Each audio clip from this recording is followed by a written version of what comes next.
A very good morning and welcome to the Breakfast News on Rajya Sabha Television. I'm Ashwarya Kapoor with you, and here are this morning's headlines. Over 61% voting in Uttar Pradesh for fourth phase of elections. Campaigning for fifth and sixth phases picks pace. Big win for BJP in the Maharashtra civic polls. Leads in 8 of 10 bodies.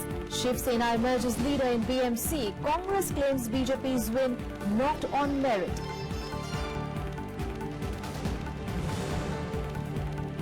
DMK urges President Pranab Mukherjee to annul the vote of confidence in Tamil Nadu Assembly. Also seeks a fresh floor test through secret ballot. And Iraqi security forces recapture Mosul airport and nearby military base from the Islamic State group. UN expresses concern over close to 8 lakh civilians trapped in the city. Well, let us start with our special segment, Verdict 2017.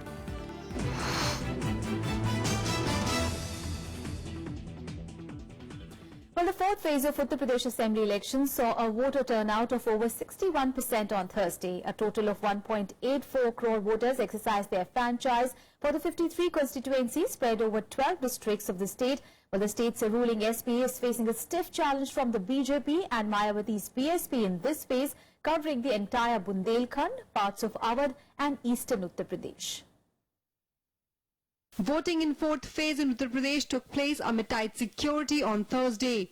Long queues were seen from morning itself as the state voted for 53 constituencies spread over 12 districts. The districts included the backward Bundelkhand region and Raebareli. Other districts where polling was held included Pratapgarh, Kaushambi, Allahabad, Jalon, Jhansi, Lalitpur, Mahoba, Banda, Hamirpur, Chitrakoot and Fatehpur. We had about 59.9% of voting in 2012 in this particular region and 57.11% in 2014. As at 5 p.m., the voter turnout is 61% and counting. We hope that it will go to about 63 or something. We are here at one of the assembly seat, and this is the Mahoba assembly seat, and you can see the large number of voters are here to cast their exercise their franchisee, and we will talk to some voters. ये बताएं भाई साहब किस आधार पे vote दे रहे हैं आप लोग, क्या सोचकर? प्रदेश का विकास हो, अच्छी सरकार बने, सबको लाभ हो। विकास का मुद्दा क्या यहाँ पर सबसे ज्यादा हावी है, ये बताएं। उत्तर प्रदेश में विकास का मुद्दा बहुत ही हावी है क्योंकि पिछले 20 साल से यहाँ विकास काफी रुका हुआ है। Police and security personnel were deployed at every polling booth to ensure free and fair voting. Interstate borders were also sealed. Voters said the lack of basic civil amenities and corruption remained key issues. जो भी सरकार बने पहले भ्रष्टाचार को दूर करे, रोडें, सड़कें, नल, पानी, बिजली व्यवस्था जो इतनी खराब चल रही है, इधर पे व्यवस्था पूरी अच्छी तरीके से दी जाए। जो बेसिक मुद्दा हावी है वो है विकास का, क्योंकि पिछले 20 सालों से हमारे प्रदेश में विकास हुआ नहीं। विकास, बेरोजगारी बड़ी समस्या है, ग्रामीण क्षेत्रों की रोडें बहुत खराब है शहर की। It was my first time and it feels great, and every citizen of India should vote. So we want a better India this time, and that is why we've come here to vote. Prominent candidates including Congress leader Aditya Singh in Raebareli, BSP leader Naseemuddin Siddiqui, UP BJP chief Keshav Prasad Maurya and Union Minister Sadhvi Niranjan Jyoti exercised their franchise in this phase. I think पूरी उम्मीद है जीत की यहाँ से। पूरा support रहा है, of course मेरे पिता हैं, उन्होंने मेरा पूरा सपोर्ट किया है, हर चीज उन्हीं से सीखी है। यह मैं 2017 के चुनाव में स्पष्ट तौर से देख रहा हूं कि अब की बार 300 पार हम बहुत बड़ी बढ़त के साथ और जनता के आशीर्वाद से आगे बढ़ रहे हैं। आधा चुनाव हमारी पार्टी लड़ रही है, प्रत्याशी लड़ रहा है, लेकिन आधा चुनाव जनता लड़ रही है और इसलिए हमारी सफलता का एक मुख्य आधार है कि आज गरीब आदमी, किसान, नौजवान, मातृशक्ति हमारे साथ खड़ी। हम बीजेपी से समर्थन देंगे न देंगे दूर की बात है। हम बीजेपी की तरफ देखेंगे नहीं, विपक्ष में पूर्ण बहुमत की सरकार है, प्रचंड बहुमत की सरकार आ रही है, हम 300 सीटें जीतेंगे। Over 1.8 crore voters, including 84 lakh women, are expected to decide the fate of 680 candidates. BJP is contesting 48 out of the 53 seats. It has left 6 seats for its ally Apna Dal. The BSP has fielded its nominees in all segments, while the SP is contesting 30 seats and its ally Congress 25. Voting in Uttar Pradesh is being held in 7 phases. The results will be announced on March 11th. Voters have sealed the fate of candidates contesting the 4th phase of UP elections. It remains to be seen whether the Samajwadi Party, along with its alliance partner, the Congress, manages to defend its turf, or the BJP repeats its performance of 2014 Lok Sabha elections, or the BSP springs a surprise with its dedicated and loyal voter base.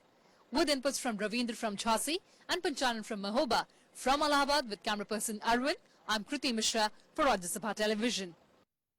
Well, staying with Uttar Pradesh, at least 4 people, including Samajwadi Party candidate Sidh Gopal Sahu's son, were injured after a clash between the BSP and SP supporters broke out in Mahoba district of Uttar Pradesh. Well, SP candidate Sidh Gopal Sahu's son was injured in the attack. He was rushed to Kanpur for treatment. Well, the victim's family has accused BSP candidates Aridarman Singh's son of carrying out the attack. Baspa के प्रत्याशी अमरदन सिंह के बेटे नाती और उसके करीब 50 साथियों ने मिलकर, जितने भी बताया उन्होंने, साथियों ने मिलकर उन्होंने हमला कर दिया। गाड़ी में आगे पीछे ओवरटेक घेर के उन्होंने गोली चलाई, जैसे मेरे बेटे साकेत साहू को, और एक हमारा तनवीर है जो जिलाध्यक्ष है, यूथ का जिलाध्यक्ष है, और एक कोई अज्ञात उसको गोली लगी। आपस में उनके समर्थक एवं रिश्तेदार आपस में एक दूसरे के साथ झगड़ गए थे, आपस में फायरिंग भी किया, जिसमें 2 लोग इंजर्ड भी हैं, 3 लोग इंजर्ड हैं और उनका इलाज किया जा रहा है। FIR दर्ज हो गई है और विधिक कार्रवाई की जा रही है। Meanwhile, campaigning for the remaining phases of election in Uttar Pradesh continues. Well, today, Prime Minister Narendra Modi will address a rally in Gonda that votes in the 5th phase on 27th of February, while Congress Vice President Rahul Gandhi will also be addressing 3 rallies in Bahraich, Basti and Balrampur. The 3 districts also vote in phase 5 of the elections in the state, while BJP President Amit Shah will be addressing a public meeting in Gorakhpur that votes in the 6th phase of elections on 4th of March. In the 5th phase of polling, which will be held on 27th of February, 51 seats spread across 11 districts will vote, while voting that was slated for 1 seat of Alapur will be held on 9th of March, following the death of the SP candidate from this seat. News from poll-bound Manipur. Well, the newly formed People's Resurgence and Justice Alliance of Irom Sharmila has released its manifesto for the upcoming elections in the state. Well, the party has demanded a repeal of AFSPA, reservation for women in all elected offices, and establishment of a Lok Ayukt to look into the charges of corruption. Well, the party is contesting on 3 seats. Its convener, while releasing the manifesto, said that although they might not be able to be in a position to really form the government in the state, this manifesto would act as the vision document for the next assembly elections in 2022. Well, Irom Sharmila, at the time of breaking her 16-year-old fast last year, had said that she intended to fight the assembly elections with the sole agenda of a withdrawal of AFSPA from Manipur.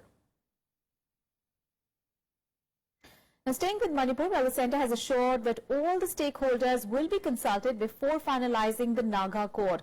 It has also said that the deal signed with the NSNIM in 2015 does not compromise the territorial integrity of Manipur. Well, Minister of State for Home Kiran Rijiju's statement comes ahead of the 2-phased elections in the state, which are slated for 4th and 8th of March. Well, the centre's interlocutor for Naga peace talks, R.N. Ravi, also echoed Rijiju's statement, saying that no solution will be reached without including all the stakeholders. He also added that violence can never bring a solution and that all stakeholders have to be taken into confidence before finalizing any peace accord with the Nagas there. So I would like to assure the people of Manipur that whatever we take decision, it will be thoroughly after the consultation with all the stakeholders. Violence is no answer. Violence cannot bring about any solution. So there is a commitment to abjure violence. Solution will be worked out through dialogue and democratic process, respecting people's wishes. This is very important. Taking into account the contemporary realities.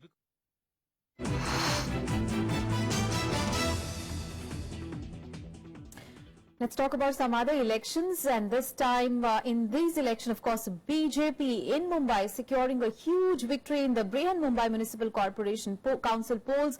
Well, its first big win after the demonetization move. Although the party came as close as second to Shiv Sena, it recorded an unprecedented surge not just in Mumbai but in other cities of Maharashtra as well.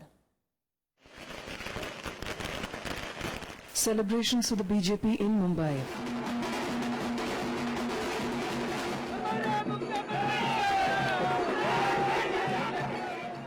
Even as the Shiv Sena emerged as the single largest party, the BJP emerged the bigger gainer in the prestige battle to gain control of the civic body. ये भी अपने आप में सभी महानगर पालिका का record है कि इतनी बड़ी जीत किसी एक पार्टी को कहीं मिली नहीं है।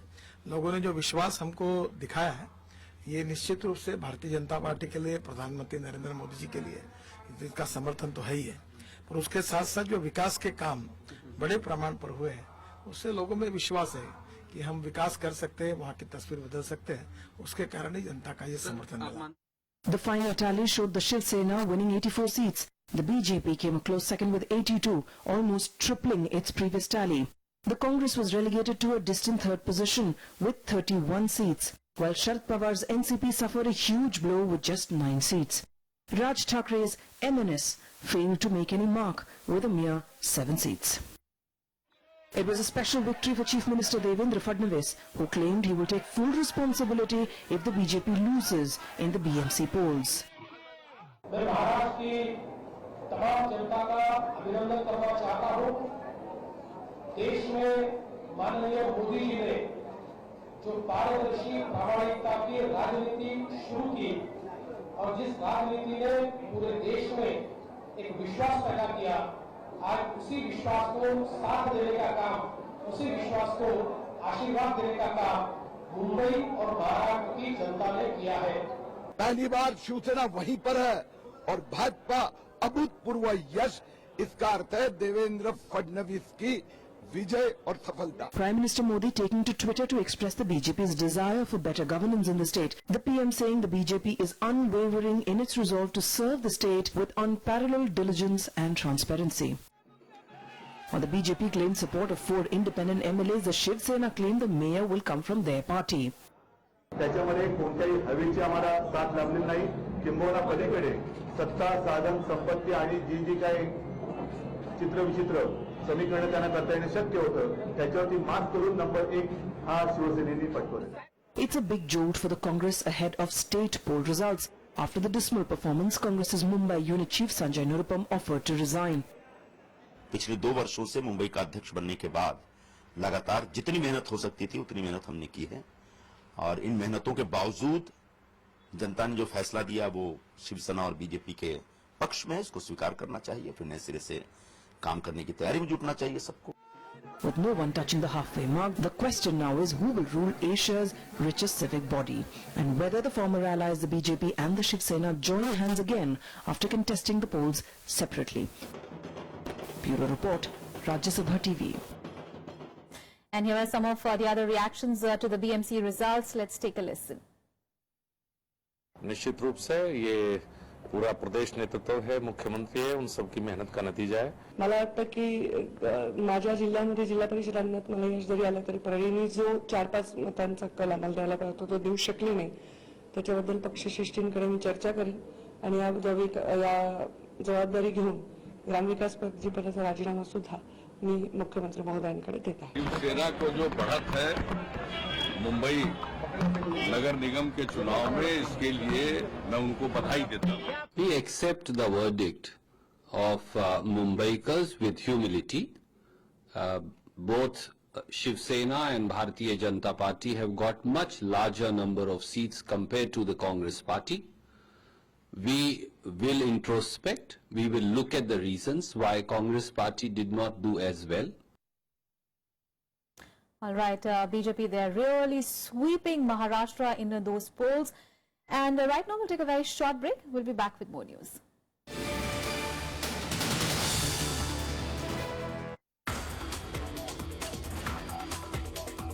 Interdisciplinary science in the future will be one of our pillars on which this institute stands. second infectious disease drug actually originated in India. UN Brahmachari's urease tibamine against Kalasa. But unfortunately, he is an unsung hero because we have never promoted him to that level. Watch Eureka with Professor Siddharth Roy, Director of Bose Institute, Kolkata, only on Rajya Sabha television.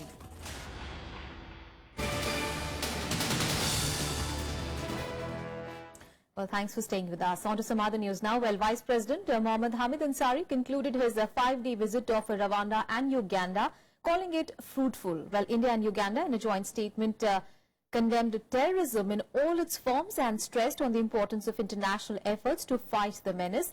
The Vice President also held bilateral talk with Ugandan President Yoweri Museveni, where both nations agreed to expand cooperation in the field of energy. India also agreed to train Ugandan personnel in space exploration and peaceful uses of atomic energy.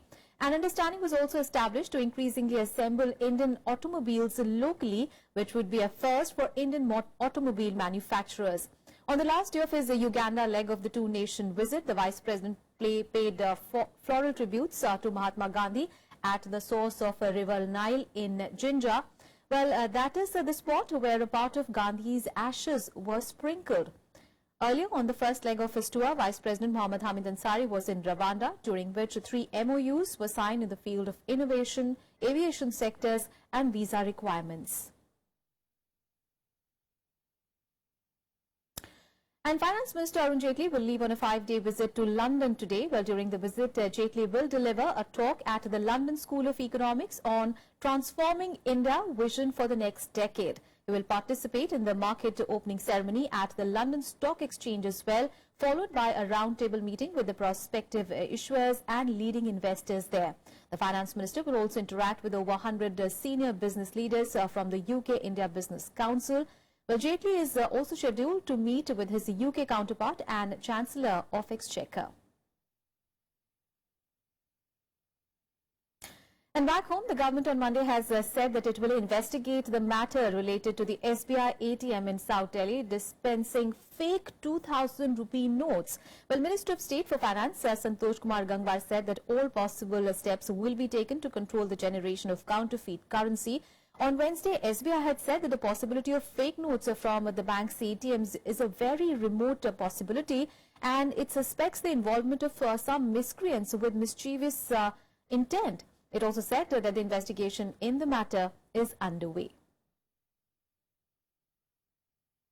हमें लगता है कि 16 लाख करोड़ की currency withdraw हुई थी ना, अब थोड़ी बहुत इस दिशा में जिन लोगों का दिमाग चल रहा है वो भी हम उसे कम ना आके, और हम ऐसा मानते हैं कि हम इस पे पूरी रोकथाम कर रहे हैं।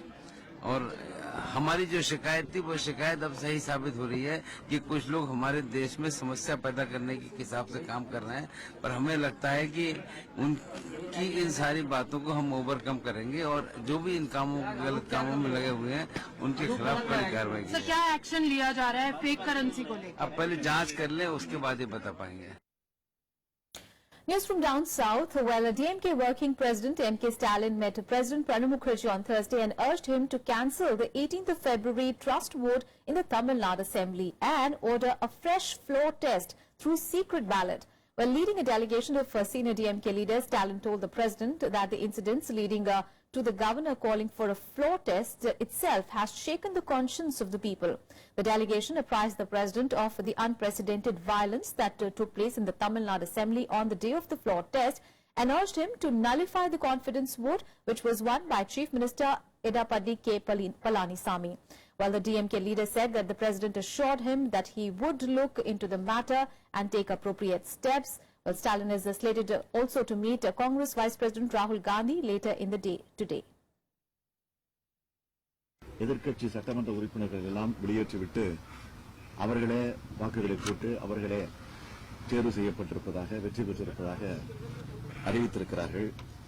எனவே நடைபெற்று முடிந்திருக்கக்கூடிய இந்த வாக்கெடுப்பை உடனடியாக ரத்து செய்து உரிய நடவடிக்கை எடுக்க வேண்டும் என்று குடியரசுத் தலைவர்களை சந்தித்து இன்றைக்கு நாங்கள் மனு தந்திருக்கிறோம்.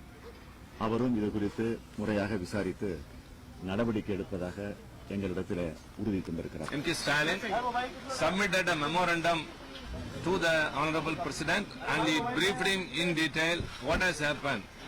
And he has also requested the President to intervene and to restore the democracy in Tamil Nadu and also to uphold the constitutional responsibilities which are bestowed upon the legislator there. And the states of Punjab and Haryana are at loggerheads over the Satluj-Yamuna link canal. Now, Punjab Congress Chief Amrinder Singh has warned of resurgence of militancy in Punjab if the SYL canal is built without factoring in the realities of old Naxalite and Khalistan belt of the state's southern part. Well, Amrinder Singh claimed that with an estimated 10 lakh acres of land in southern Punjab expected to go dry as a result of SYL, and the 6 lakh odd people of the region, which has a history of militancy and extremism, would be forced to resort to violence to feed their children.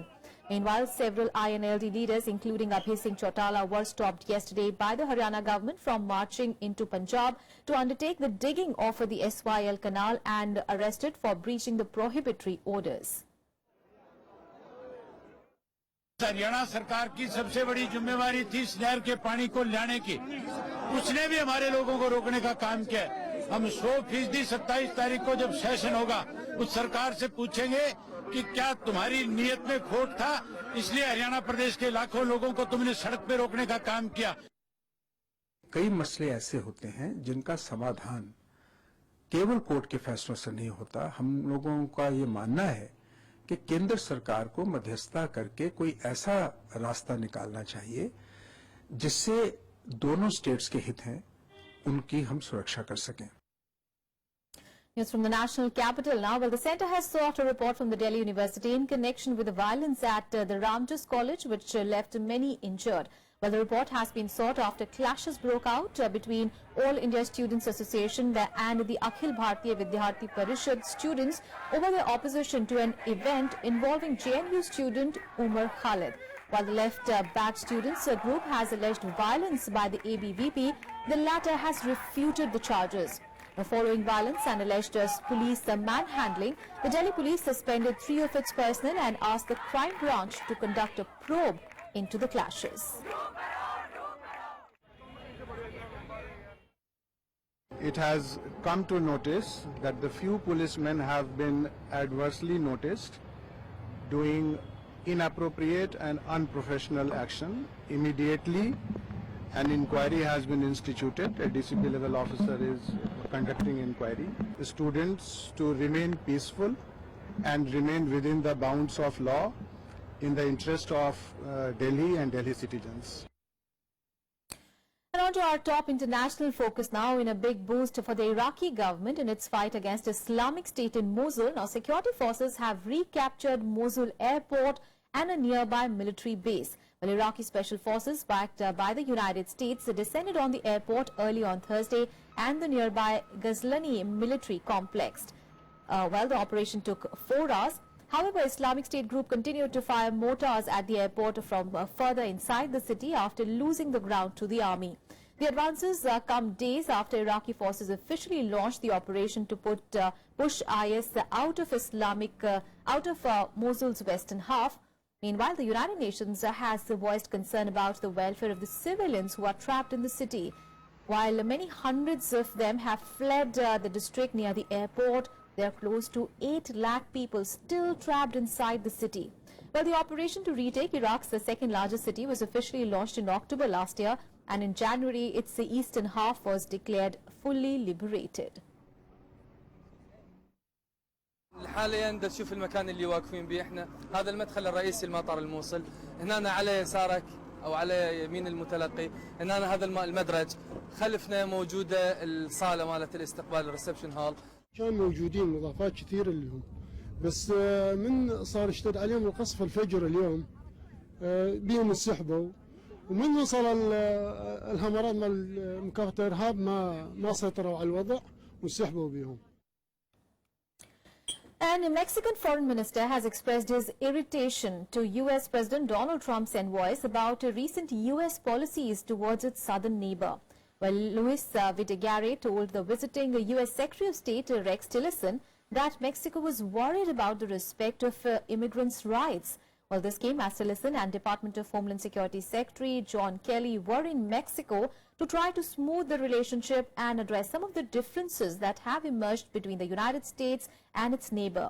Well, the U.S. plan unveiled earlier this week to expel the Mexico and illegal immigrants found crossing the U.S. border regardless of their nationality has angered Mexicans the most. Well, at a rather cold meeting between the American and Mexican officials, Videgaray said that rebuilding the relationship would be a long process and would not be easy. Washington, however, tried to downplay tensions between the two countries. Later, the American officials also met Mexican President Enrique Peña Nieto behind closed doors before returning back to Washington. Hemos expresado a los secretarios Tillerson y Kelly, en primer lugar, nuestra preocupación por el respeto a los derechos de los mexicanos en los Estados Unidos, en particular los derechos humanos. We also reiterated our joint commitment to maintaining law and order along our shared border by stopping potential terrorists and dismantling the transnational criminal networks moving drugs and people into the United States.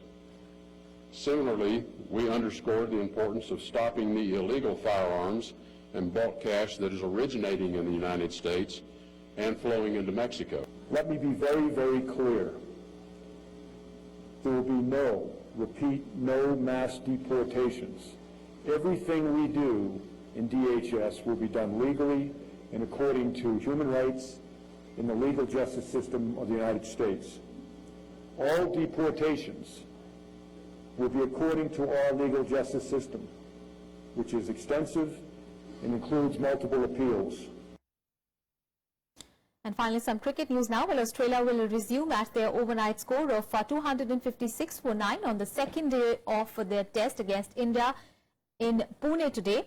Well, Mitchell Starc and Josh Hazlewood will be at the crease. Remember, on the first day, after opting to bat first, the visitors had a really good first session, but they were pushed back post-lunch. The Australian resistance was finally broken by spinners Ashwin and Jadeja, who triggered a collapse of the visitors at 149 for 2. It was, however, pacer Umesh Yadav who rattled the Aussie batting by picking up 4 wickets. While Jadeja and Ashwin took 2 wickets each, while Jayant Yadav got 1 wicket.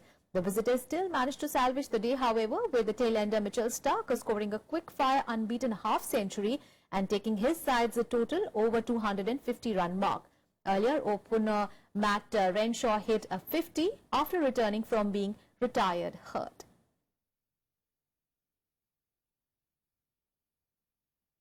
Well, that's it from the Breakfast News team at the moment. Thank you so much for watching. Have a great day ahead.